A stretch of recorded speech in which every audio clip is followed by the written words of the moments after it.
Good morning সবাইকে। সবাই তাড়াতাড়ি উঠে পড়ো। আর বাইরে দেখো কতটা গুড়গুড়ে অন্ধকার, আর আমি কিন্তু এর জন্য ভোর ভোর উঠে পড়েছি। তো চলো আজকে কি রান্না করব তোমাদেরকে দেখাচ্ছি। বরমশাইয়ের ইচ্ছে হয়েছে যে শীতকাল পড়ে গেছে, এখনও তো বেগুন পোড়া খাওয়া হয়নি, তাই সে দুটো বেগুন নিয়ে এসেছিল। আর দেখো বেগুনের মাথাগুলো কিন্তু আমি এইভাবে কেটে নিয়েছি এবং গ্যাসে কিন্তু বসিয়ে দিয়েছি এটাকে পোড়ানোর জন্য। আর পোড়ানোও কিন্তু হয়ে গেছে। গ্যাসের থেকে কিন্তু মাটির উনুনে যদি এটাকে পোড়ানো হয় তাহলে কিন্তু বেশি টেস্টি হয়। তো যাই হোক, আমার তো আর মাটির উনুন নেই। তো এই যে বেগুন পোড়ানোর পরে খোসাগুলো ফেলে দিয়ে এইভাবে ম্যাশ করে নিলাম। আর তারপরে দেখো এখানে কিন্তু টমেটো, আদা কুচি, রসুন কুচি, পেঁয়াজ কুচি, লঙ্কা কুচিগুলোকে সুন্দর মতন কেটে কড়াইতে তেল গরম করে এতে কালো জিরা ফোড়ন দিয়ে এটাকে নুন হলুদ দিয়ে সুন্দর করে ভেজে নিলাম লাল লাল করে।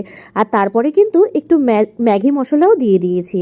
আর তারপরে এই ম্যাশ করে রাখা বেগুনটাকেও কিন্তু দিয়ে দিলাম তার মধ্যে।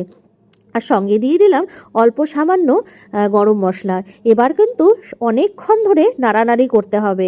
আর তারপরেই দেখো ধনেপাতা কুচি দিয়ে দিলাম। আর অনেকক্ষণ ধরে ঘাটাঘাটির পরে কিন্তু এই পর্যায়ে পৌঁছলো।